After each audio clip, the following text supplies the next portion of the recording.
Hello, I'm Amanda Hawking, and I am celebrating the complete Trylle Saga this week. And so I've been talking about them. I did a Dreamcast earlier this week. Last week I didn't Ask Me Anything, where I answered some questions, but I couldn't get through them all. The video was getting kind of long, so I thought that I would break it up and do two parts. So this week I am answering more of your questions. And so I decided I'm going to break this up in a different way than I did last week. So I'm going to go through and I'm going to answer some of the questions that I've gotten, the ones that I couldn't get to last week, and some of the new ones that I've gotten this past week. And then after that, I'm going to do a big spoiler section where I'm going to break it up between the three trilogies. And I'm going to talk about where all the characters are now. Because I got that question a lot, like, what are the characters doing now? And so in all three of the books, I'm going to go through and talk about where I think the characters are now. And yeah, so that will be the second part of this video that I'm doing now. A question that I talked about in the last video, but I keep seeing it a lot, where people are asking, how much is Wendy and her friends and stuff involved in the rest of the books? Are they the same characters through all of them? And yes, they are. Wendy and her friends go through these books, and you get to see what Wendy is up to in this series and this series. There's actually a lot of Wendy and Bryn in the Omte origins, especially the last book. So if you are curious to know what's going on in Wendy's life or Bryn's life and you want to know what they're doing, I definitely recommend reading the whole series. The middle trilogy does have a different main POV character, and so does the last trilogy. But they're still in there, and Wendy is in there. She's prominently featured in, especially the end game, but also in the Kanin Chronicles too. I got a reader question asking about sexuality of the characters, because you notice that one of the characters is asexual, and there's gay characters in the books too. So the question was, how important is featuring sexualities in my books? And it's very important to me, and it's something that I really strive for. And it's kind of weird to think, but I do remember when I first started writing, there was an apprehension about writing gay characters because it was a little controversial. Even that was only 10, 12 years ago. It's really the scope of the landscape for young adult and books in general, and even, you know, gay rights and stuff, all that has changed so dramatically in the past 10 to 15 years, mostly for the positive. So I mean, that's something that is exciting and good, and so that's something that I'm very conscientious of, and I kind of have been from the beginning about trying to include LGBT characters. And I also try to be very conscientious about how how they appear, because just having characters isn't enough. You need to have good representations, kind of thing. And so I'm trying. I try. I've talked about it before, and the Omte Origins features my first, I guess, openly trans. I mean, I don't know if openly is the right word, but it's the first character that you find out is trans. And that's something that I was always it's not that I didn't want to include them. It's just that I was afraid of doing a bad job if I didn't include them. And also, you don't always know, like, I don't know how to sometimes say a character is trans, because it doesn't, the characters might know, unless I'm in a relationship with them or something. They don't necessarily, unless the main character's in a relationship, it doesn't really, matter. There's just trans people populating the world. So that is what I say. I am going forward, I'm going to make more of a point of including openly trans characters. But I do want to say that all of my books, definitely some of the characters in there are going to be trans. They are. And so I'm sorry that I didn't include more representation, but if you think a side character is trans, like, I absolutely support that headcanon.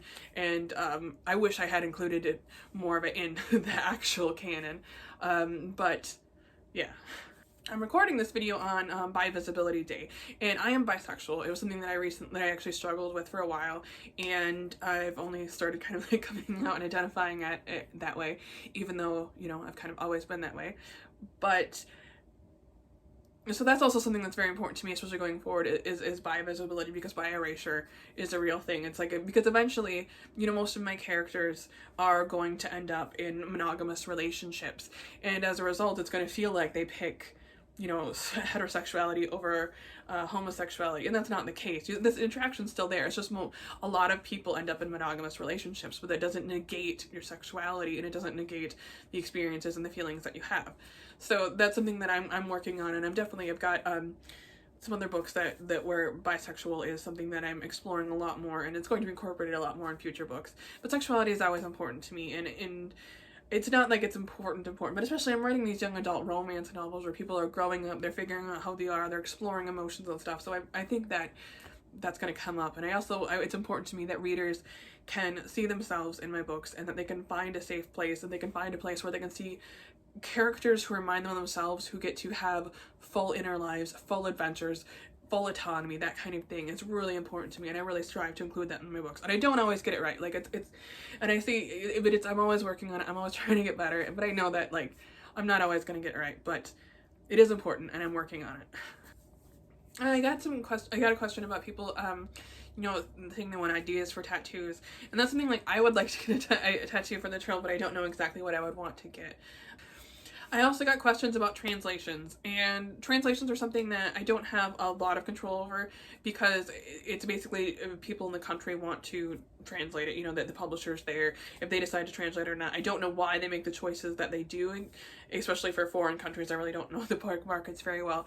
I have considered, you know, translating some of the rights myself into other languages, but I'm really cautious about it, and I'm kind of worried because, you know, if I'm translating it to a language I don't know how well, you know, it's going to be, I can't judge if it's a good translation or not, and so that makes me nervous. And I also, you know, I don't know how to promote it in that language. There's a lot of stuff like that, so I don't know. I'm not opposed to having my books translated in any languages, but some people decide not to, and I don't really have a lot of control over that. And also just for like general questions and stuff too about other people who want more like insight into some of the stuff, I do have posted playlists of the books. I have posted Pinterest boards, Dreamcast, all that kind of stuff, and I've got like 2 or 3 other Q&As too that you can look through where I talk about the Trill. And so some of the questions that if I didn't answer in this video, I actually likely answered it in another video.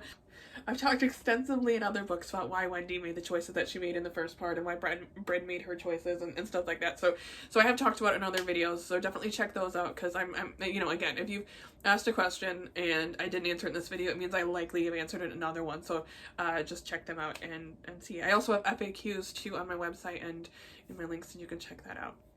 But now I'm going to jump into Where Are They Now?, which is going to be a very spoilery section.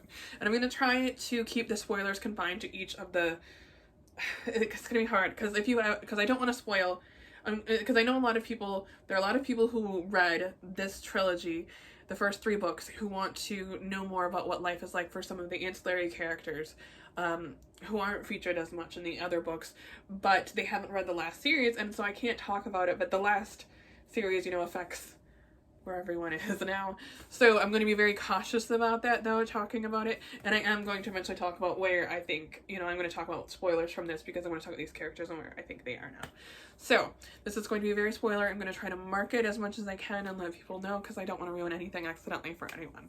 Where Are They Now?, the original 3 books edition. So this is focusing on characters from Switched, Torn, and Ascent. So the question is, let's start with Matt and Willow. What happens with them? So Matt and Willow will eventually get married. Willow will have to give up her title because he's human, but they're going to work on trying to normalize marriages between Trill and humans, that kind of thing. And they also adopt 2 children who I believe in my notes, because I have stuff I have some really extensive notes about some stuff, but so I believe in my notes that they adopt them because they were from the Oslana.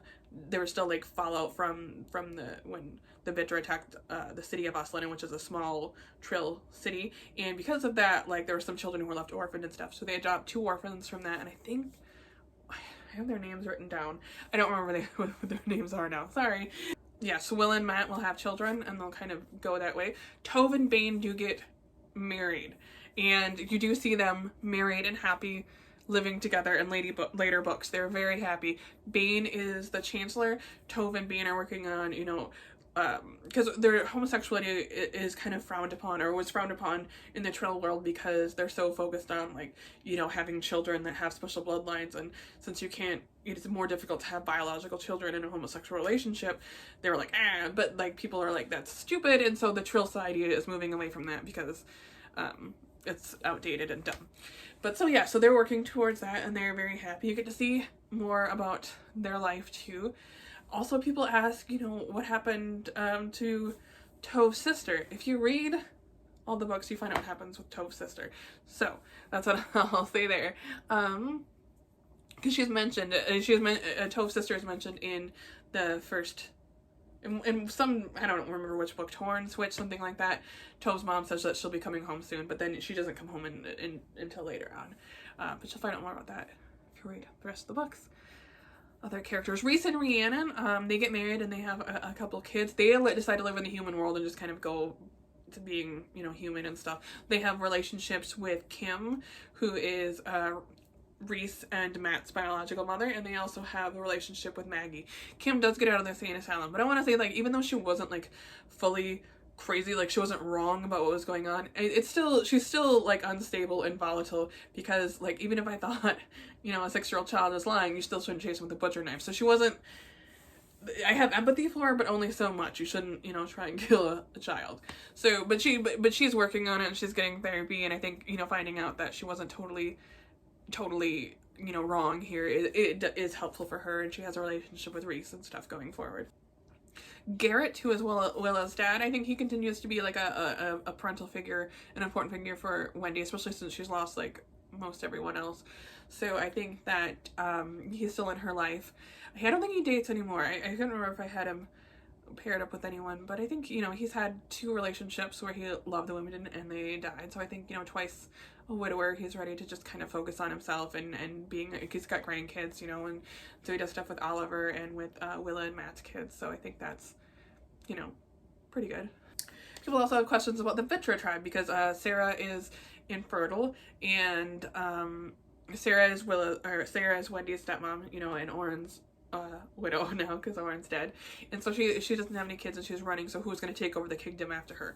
Her brother Ludlow, I think he's featured more in the Kanin Chronicles, so I'm just going to say she's got a brother Ludlow that you see more in the future books, but I also figured that he could be you know, someone who's a contender to eventually take over for her. I also do really feel like they're going to start moving towards more of a democracy and prime ministers, and so maybe not having an heir is a gateway for them to do that. That's what I'm hoping for, because I think it's important that they're not just ruled by, you know, a monarch, because then they can get another Oren again, you know. It's monarchies aren't great.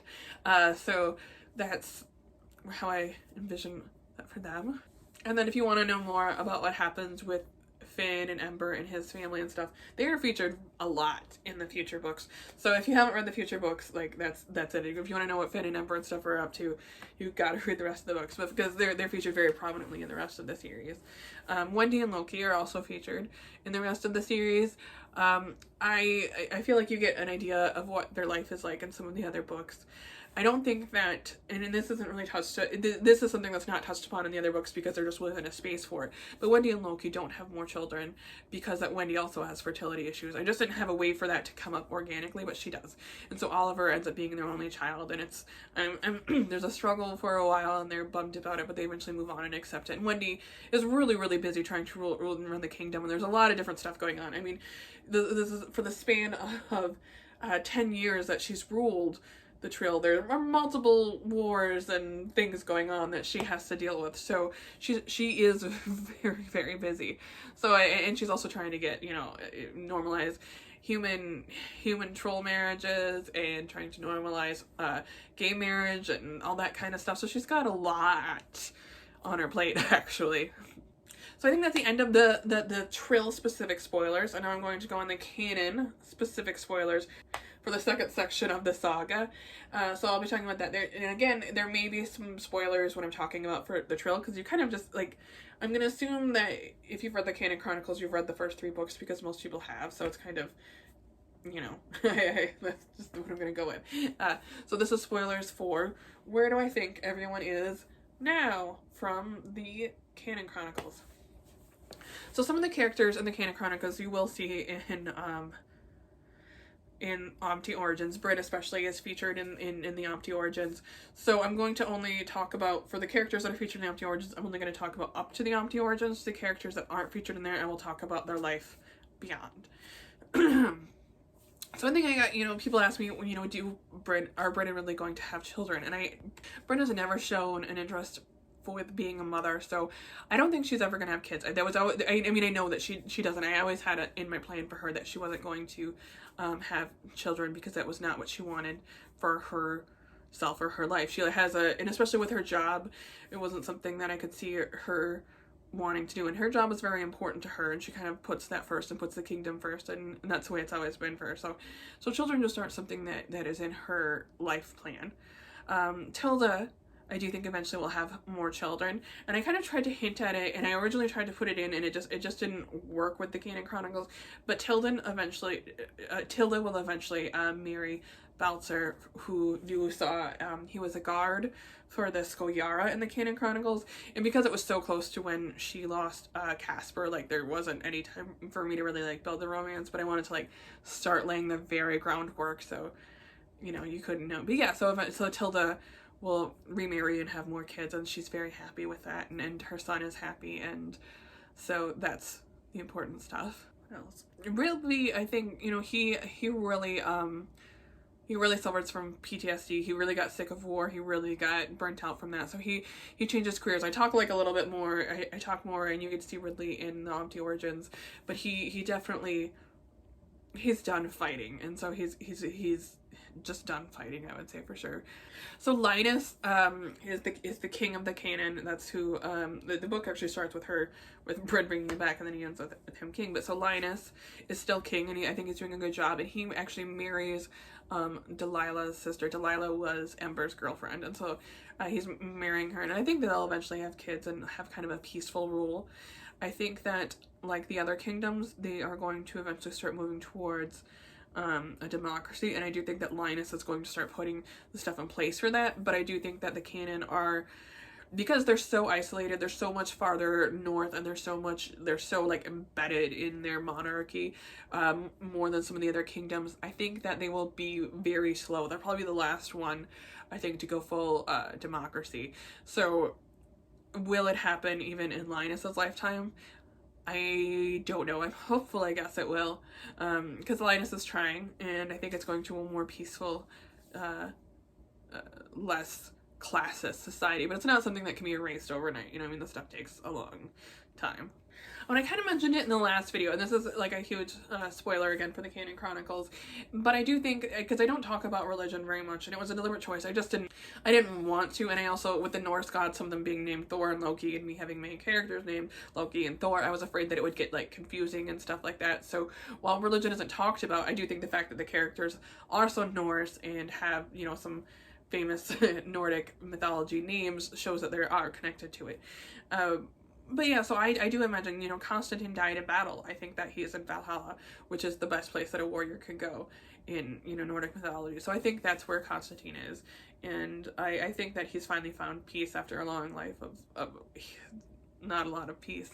So I don't think that, I don't think he's sad. I guess that's what that's what I'm trying to say. Oh, Ivor and Runa are, you know, oh yeah. So yeah, there's more. So Ivor and Runa are you know, Brid's parents, and they leave for a while after, because the fallout of the Fight Crystal Kingdom, you know, there's like a huge thing, and they were ostracized for a while when Brid was on the run, and so they go back and live with the Skoyar for a while. But the Skoyar are even more, like, it's a smaller, everyone knows everyone's business kind of thing, and so they don't really adapt there, so they go back to Dolastam, where they were the most comfortable, because they don't really want to live with humans either. They never have, and I mean, they're like, you know, in their 40s or 50s now, and they've never lived with humans, so they don't want to.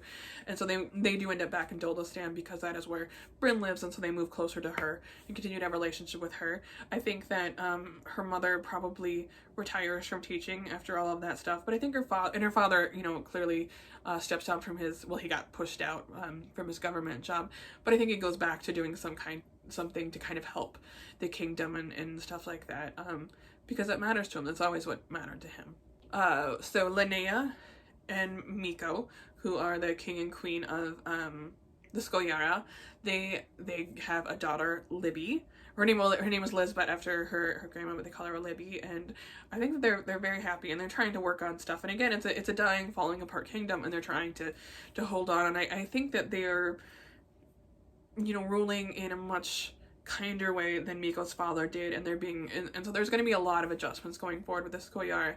They are also one of the only tribes that has like a really obvious, well, they're one of the tribes, not the only one, but one of the tribes that has, you know, an obvious physical difference from humans, so they can't just meld with humans because they've got the gills, so they can't just move in with humans at a regular basis, so they do have to be a bit more isolated and things like that. Like, they're, well, I mean, they don't trust humanity to be kind to them, and I think that's a perfectly reasonable assumption. So I think that's it. So they're going to continue there, but I'm hoping again that they're moving towards more of a mixed at least in, more like the UK, where there's a prime minister and a queen kind of thing. All the chancellors kind of like that, but I think they're moving more towards it, and they have their daughter Libby. I think they will have more kids. Somebody asked if they'll have more kids, and I definitely think they do. I think that Naya will love being a mom, and I think that she'll be very happy with her family and her life. I love Linnea. Linnea is one of my favorite characters from that series. So her and Miko will definitely have happily ever after, for sure. And finally, this is going to be spoilers for everything now, because it's the Omte origin. So there'll be spoilers for everything going forward. And I really do not recommend watching this if you have not read the Omte origins. I strongly encourage you to read this first, because there's a lot of stuff in there. So, where are the characters now? I mean, I haven't actually thought too much about Ula and Pan, like, because I'm so close to the end of the book. Like, where are they now? It's not that far from the end of the book, and so, but they're definitely together, I think, and I think in the future they will get married, and that they will have children, and that they will be very happy. I think that they're going to so originally my idea was they were going to spend some time traveling and seeing the world, because they haven't, and so many of the other books were really in like one or two locations, and in this one she goes all over. She sees like so many of the major tribes and cities and stuff like that. She really sees the whole expanse of the troll world, and so I wanted her to go see the expanse of the human world. The book ends like in so I set the book in 2019, thankfully, because then the pandemic happened in 2020. So I don't know what they're doing. I imagine actually that Ula and Pan went back to Fjorning, and they're staying by with Finn and Mia, and helping out with the kids and doing stuff there, and working and staying there for at least for the pandemic stuff. I don't know how does COVID affect trolls? I don't know. I'm gonna say yes, because they have lungs. So yeah, but yeah, so that's what I think that they're doing there. Finn and Mia are very happy, and I can't decide if I want them to have more kids or not. They're like, because right now they've got 6 kids. I want to see if I can name them all off the top of my head. This is tough. Okay, so Finn and Mia's 6 kids that I'm naming off of the top of my head are Hannah, Liam, Emma,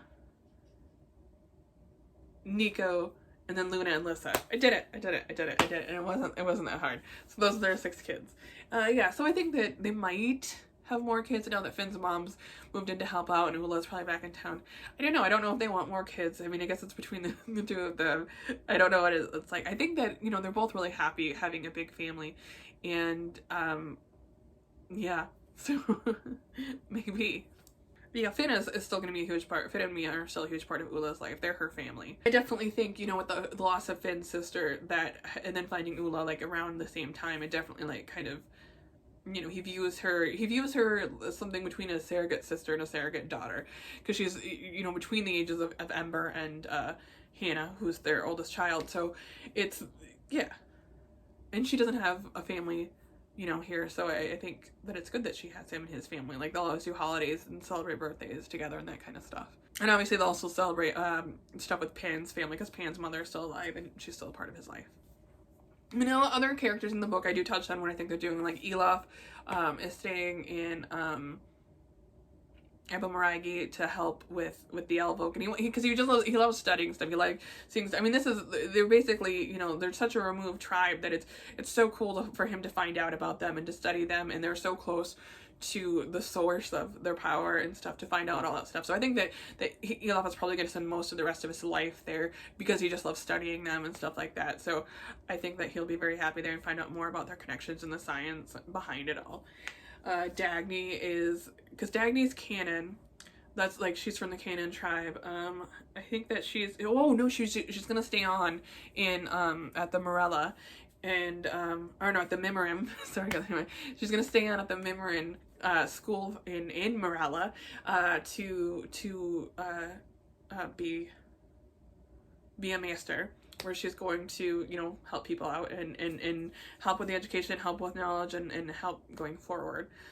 And so, like, the Omte Origins was kind of like a big ending thing, because I know that I kind of upended a lot of things in the troll world, and I wanted to do that.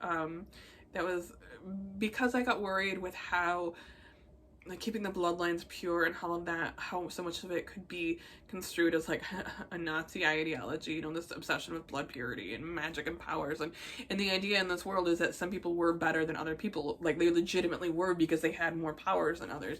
And I don't like that the premise from the beginning is faulty, and so I was like, we got to do something different here.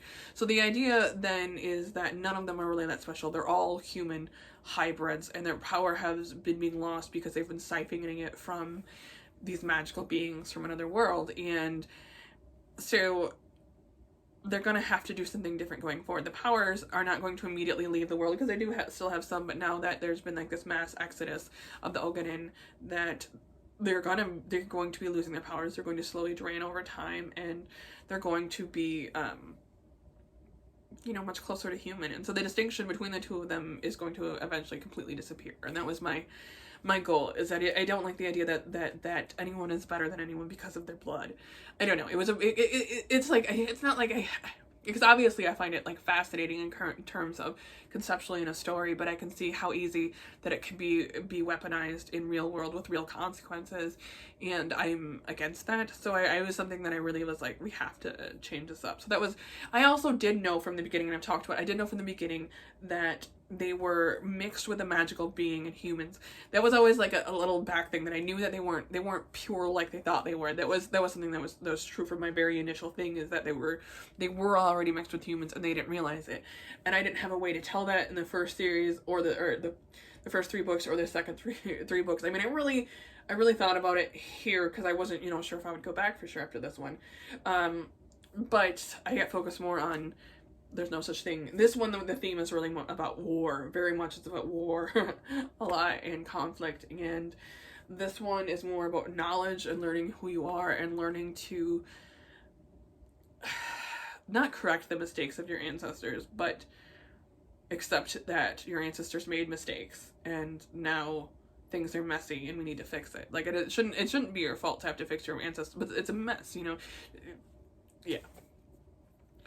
So, yeah, and also, yeah. So yeah, going forward for the troll world as a whole, they're eventually going to do away from monarchies. I don't think they'll ever fully integrate with humans, though. I mean, I think as it goes forward, there'll be fewer and fewer. Maybe eventually, you know, they'll kind of die out, sort of things, the way that other extinct, you know, humans have in the past, like Neanderthals and stuff like that.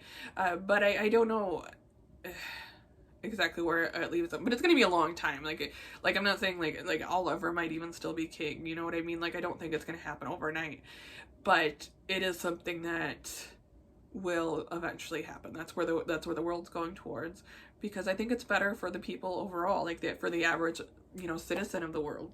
And that's, I just want a happily ending. I want a happily ever after for everyone, not just the wealthy, attractive trolls. And so that was really what I'm trying to set up at the end of the last book, as a happy ending for most of the kingdom and the world, not just, you know, Wendy. Although I mean, Wendy definitely wants to do good things. Like, she does do good things. She does a lot of good for her community. And I do think that Sumi and Eliana might find a way back to see them again. I don't know for sure. I mean, I because the gate should stay closed, because there's a lot of monsters. Oh, and if you guys, this is just, I don't know, maybe I should put this in their spot, but the snails, the giant snails, the reason there are giant snail monsters in this book is because there's a bunch of old, like, Norse, if you look at the old Norse Viking mythology, stuff like that, there's like a bunch of there's men with swords fighting snails, and I don't know, no one really exactly knows why, as far as I've looked. I mean, maybe someone does, and I haven't seen it, but, and so I wanted to have these snail monsters. So that is a reference to that, because it's actual, yeah. So there's, yeah. But yeah, so the world that they live in is very dangerous. So I don't know if I want them to be able to get a portal through. But, you know, maybe they will again. So I think that's the end of the questions that I got. I may have missed them. I'm sorry. I really tried to answer them all and to go through and answer you guys. We have this, it's starting to get really long again, so I don't want to go on any longer, but I just want to say thank you again for all the great questions, and it's been a fun fun few months here when I've been doing this celebration. I do have one more special thing coming up. I don't know if it's not gonna be next week though. It's probably gonna be a week after, so I'm not gonna say anything more. It's not related to the Trill or the world of the Trill because I don't want you to get too excited, but it is. I don't know, I'm very excited. And so like in a week or so, there's gonna be something really exciting coming. So please stay tuned and watch because it's gonna be. I'm really excited. I am. But yeah, thank you all for being so supportive of this book in general and for the fun that I've had with these past 2 weeks with the Trill and all the weeks before it with all the other books. You guys are so great. I have the best readers ever. I do. You guys have been so supportive of my whole career and my books, and it's so fun to be able to talk to you guys and share these worlds with you because I love them so much. But until next time, stay safe, be kind, and happy reading. If you enjoyed this video, please hit like and subscribe.